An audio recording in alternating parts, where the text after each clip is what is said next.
아 빨리 김선우 불러야겠어.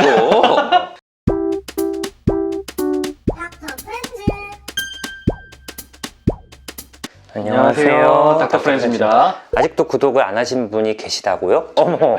어머. 네. 설마요? 어서 구독을 누르고 헬브님이 되시면 되니까 네. 구독부터 눌러주시고. 오늘은 이낙준 선생님의 이야기예요. 아, 제 해프님들도 이야기예요? 많이 댓글로 요청을 해주셨고 저는 약간 좀 생각나는 게 몇 가지 있네요. 몇 가지 뭐요? 있죠. 뭐 고지혈증? 그 허언증. 맞아. 헌증. 뭐 리플리 증후군, 허언증, 뭐 리플리 증후군. 뭐 이낙준 선생님 이야기죠, 그렇죠? 뭐 어느 정도 제가 공상을 아주 좋아하는 편이기 때문에 이제 거기에서 현실 검증력이 떨어지면 큰일이 나는 건데 어느 정도 본인은 현실 검증을 하고 있으면서 남들한테 이제 그냥 이야기하는 것 같아요. 그래서 저희가 어쨌든 병적 거짓말, 패솔로직 라잉, 병적 거짓말이라는 말이 있어요. 그리고 공상 허언증, 슈돌로지아 판타스티카 뭐 이런 표현들을 써요. 말이 멋있는데. 부러워한 것 같아요. 방금. 정식 어떤 진단명이라기보단 증상으로 보시는 게 가까울 것 같아요. 그래서 슈돌로지아 판타스티카 공상 허언증이라는 건 보통 어떤 환상이나 공상을 습관적으로 반복적으로 거리낌 없이 내가 막 거짓말했다고 막 들키면 어떡하지 이런 게 아니라 거리낌 없이 자세하게 말하는 근데 조절할 수 없는 거짓말을 공상 허언증. 이게 그냥 막 나가는 거예요. 그렇죠. 자기도 모르게. 사실 이제 누구나 거짓말을 우리가 할 수는 있잖아요. 근데 빈도가 많고 굉장히 과도하고 조절하지 못하는 거. 그리고 자신도 거짓말하면서 그렇게 생각을 하게 되는 경우도 있어요. 그걸 믿어요? 공상한 거를 믿는 거죠. 그리고 우리가 거짓말을 하면 흔히 이제 불안하거나 막 들키면 어떡하지 이런 신체적이나 심리적인 불안감이 거의 없어요. 그런 사람들은 거짓말 테스트도 안 나오겠네요. 그럴 가능성이 아마 높겠죠. 본인이 믿으니까. 그렇게. 왜냐하면 주변 사람들도 깜빡 속거든요. 대부분 명확한 이유가 안 보여요. 왜 이런 거짓말을 거기서 할까? 세컨 게인이 없어요. 그러니까 세컨 게인은 그거로부터 파생되는 본인의 이득이 없음에도 불구하고 그러니까 사기꾼이랑은 좀 다르네. 다르죠. 사기꾼은 명백한 목적이 있잖아요. 그렇죠, 보통. 보통은 어떤 목적이 주의, 집중을 받고 싶어서 하는 경우가 많아요. 이낙준 그냥 이렇게 선생님이 환기하는 거구나. 그렇죠. 근데 저는 네. 여기서 명백하게 말하는데 김선웅이 나오면은 여러 가지가 증명될 수 있는 얘기가 많이 있습니다. 사람들이 그래서 김선웅이 거짓말이다라는 이야기를 하고 있어요. 김선웅이 지금. 존재하지 않는다. 김선웅이 거짓말이다. 있는 사람을 없애면 안 돼요. 한 번 보면 절대 잊을 어. 수 없는 사람입니다. 근데 주목과 관심 받고 싶어서 거짓말하는 게 있지 않아요? 오진 선생님을 술자리 매시라고 하면서 왜 그런 거짓말 하는 거야? 얻는 거 없잖아, 이낙준 선생님은. 아니, 그냥 거짓말이 사람들이 아니지. 다 웃어주고 막 맞아요. 표현 너무 재밌어요. 이낙준 선생님 정말 이럴 때마다 웃기다. 복장이 터진다는 게 어떤 말인지 알 것 같은데. 뭔가 자랑하고 싶고. 아니 내가 오진 선생님 메시인 걸 내가 왜 자랑을 해? 나 이렇게 술자리에서 잘 노는 친구랑 술 마신다. 술 마신다. 그런 식으로 또 해석을 하셨구나. 어쨌든 이게 여러 가지 원인이 있어요. 우울증인 경우는 우울증이 심하시면 모든 상황을 안 좋게만 보는 부정적인 왜곡이 생겨요. 그러니까 뭐 꼭 거짓말은 아니지만 이제 어떤 의사 선생님의 어떤 얘기를 듣고 더 나쁘게 나쁜 쪽으로 생각을 이렇게 하는 경우도 있고 연극성 인격장애라고 해서 이런 거짓말을 함으로써 더 주목을 받고 동정을 받고 싶은 그런 마음도 있고 민하우젠 증후군이라는 게 있어요. 이거는 민하우젠 증후군. 네. 아시죠? 내과 쪽은 당연히 아시고 자꾸 자기가 어디 아프다고 신체적인 아픔을 자꾸 통증 증상을 호소해서 병원에 입원하고 계속 치료를 받고 관심을 원하는 그런 증후군도 있고 뭐 리플리 증후군도 있고 그러니까 기질적인 이유도 있을 거예요. 뭐 내 어떤 문제가 있어서 거짓말 하시는 분들도 있고 기질적인 이유가? 그쵸?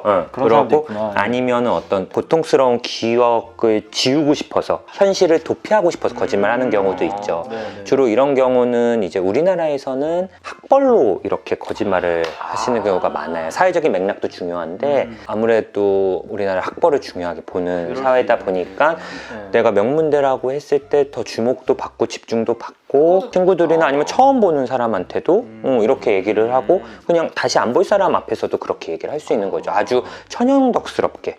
내가 중요한 사람이고 싶어지니까 그렇죠. 관심 받고 싶어지고 과대한 거짓말이 아니고 이렇게 살짝 하는 경우는 진짜 깜빡 속아 넘어가요. 사실 그거는 넘어갈 수 있죠. 근데 이게 저는 환자로 겪으면 엄청 힘들 때가 많아요. 제가 정신과 1년차 때 교수님이 절 부르시더니 어제 환자가 응급실에 와서 오진 선생님과 면담하고 싶다고 했다는데 왜 안 내려왔냐 그러시는 거예요. 근데 저는 어제 당직이었던 건 맞는데 연락을 받은 바가 없거든요. 네. 심지어 응급실에 다른 환자 때문에 여러 번 왔다 갔다 하는 상황에서도 그 환자분이 나를 보고 싶다라는 게 나한테 연락이 와서 내가 거절한 게 아니라 안 그러는 건데 네. 그냥 환자가 외래 와서 오진 선생님이 면담을 하고 싶었는데 안 그래가지고 뭐 좀 힘들었지만 바쁘셨나 보죠 그러면서 이렇게 하시면서 외래에서 이렇게 교수님도 깜빡 속아 넘어가신 거죠. 하필 또 제가 당직이었고 그때 정말 곤란했겠는데요.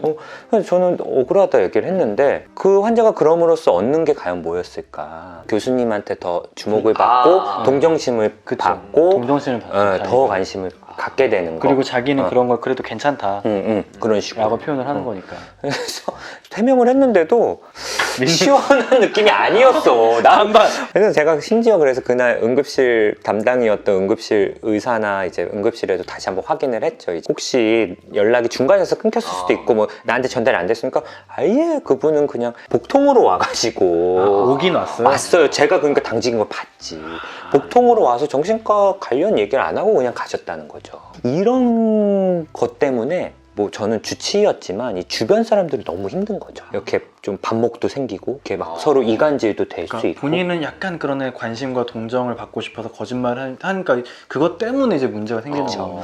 이런 경우가 또 종종 있는 게 이제 환자들이 오셨을 때 가족들한테 어떤 학대를 받았다 이런 얘기를 특히 또 많이 하세요. 근데 실제로는 아닌데. 네. 그러니까 저희도 여러 루트를 통해서 확인을 하고 그런데 아무래도 이제 주치의랑 되게 관계가 좋고 싶고 더 주목을 받고 싶으시니까 그런 식의 이렇게 거짓말이나 이런 걸 하는 경우가 간혹 있으세요. 근데 이건 치료 어렵겠는데요? 그러니까 자기도 모르게 이렇게 하게 되는 거예요. 또 그러니까 그렇게 말하면 왠지 그렇게 자기는 믿을 거 아니에요, 본인은. 그렇죠. 어쨌든 이분이 거짓말하는 것만 집중할 게 아니라 이 거짓말하는 거에 내면의 이유를 한번 찾아보는 게 좋을 것 같아요. 그러니까 전연차 때 뭐 1년차 때만 해도 왜 교수님한테 그 얘기를 해서 날 오해했어 그런 생각 그땐 너무 어렵고 경험이 없었지만 지금 생각하면 만약에 그때로 돌아간다면 그 환자가 왜 이렇게까지 거짓말을 했을까. 혹시 나한테 어떤 불만이 있다거나 아니면 나한테 뭐 어떤 하고 싶은 얘기가 있지 않았을까. 이렇게 더 무의식을 생각해 보시면 더 도움이 되죠 사실은. 오히려 이 거짓말에 너무 초점을 맞춰서 관심을 주면 행동이 강화가 될 수 있거든요. 그러니까 굳이 뭐 이걸 해서 야 아니잖아 뭐 이렇게 보다는 그러면 뭐 또 새로운 거짓말을 하고 하니까 그렇게 하는 게 사실 좋고.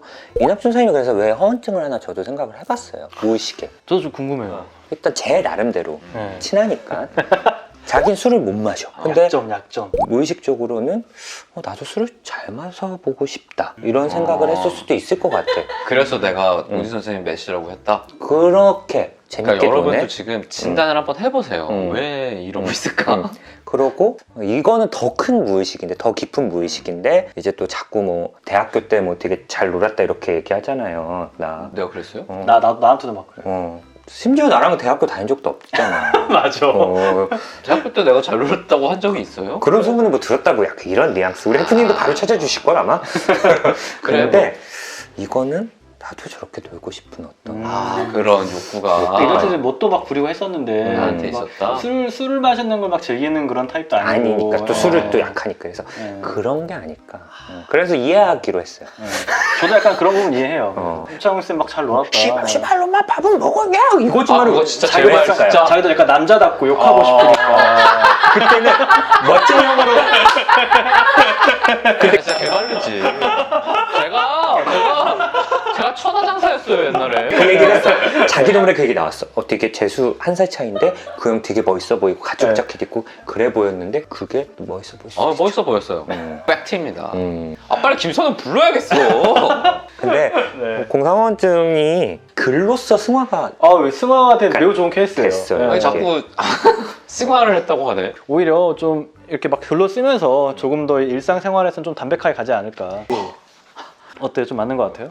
아니 일단 메시인 것도 맞고요. 메시 진짜 아니죠. 그리고 내가 술자리에서 뭘 했길래 메시야 나는 진짜. 우리 우찬님도 나름 재수생이라서 저보단 잘 놀았어요. 재수생에서 잘못한 게 무슨 말이야? 나이 많으면 잘 놀아. 거침이 없잖아요. 이런 얘기를 할 때 뭐 술자리 메시다 이런 얘기를. 왜냐면 팩트니까. 그래도 뭔가 하나 배운 느낌이네요. 아까 다시 한번 해보실래? 이거 멋있는 거 이거. 슈돌로지아 판타스티카. 그러니까. 뭐 되게 멋있는 병을 배웠어요. 그때 그 고추냉이 나 이제 때 그거 기억 안 나. 그것처럼 차라리 당신 혹시 슈돌리자 판타스티카? 이렇게 하면 못 알아듣잖아요. 기분 나쁘지도 않겠다. 기분 나쁘지 않고. 이거를 이 이름이 멋있어가지고 소설에 한번 등장을 시킬까 지금 그 생각을 하고 있어요. 이거 멋있네. 슈돌리자 병명이. 약간 의학 소설에 네. 주인공 이름 이낙준인가요? 주인공 이름은 우진승이에요. 아, 다음 소설에 우찬 선생님 저 나오나요? 교수로. 또 이렇게 광고 띄워놔시. 아직 안 나왔어요. 광고 못해. 어쨌든 뭐 주변에 이런 분들이 있으시니까 이런 콘텐츠 요청이 들어오는 것 같아요. 그래서 너무 스트레스 받지 말으시고 대처 어떻게 해요? 그러니까 이해를 한번 해주시면 좋을 것 같아요. 뭐 이거 치료할 건 아니고 제가 왜 저런 거짓말을 했을까? 그러면 좀 내면이 어떤 열등감이나 어떤 안 좋은 일이 있을 테니까 뭐 집이 부자인데 부자라 거짓말 하겠어요? 뭐 자기가 학벌도 좋고 집도 부자면 그런 거짓말이 안 하겠죠. 그러니까 그분들이 사정이 좋아지면 또 그런 거짓말 횟수가 또 줄어들어요. 저도 실제로 경험해 본 분들도 있고 그러니까 뭐 이해해 주시고 왜 얘가 이렇게까지 거짓말하는 게 많이 힘들겠구나 이렇게 생각을 해 주시고 거짓말에 굳이 뭐 싸우고 이렇게 하실 필요는 없을 것 같아요. 그러네. 네. 알겠습니다. 네, 감사합니다. 감사합니다.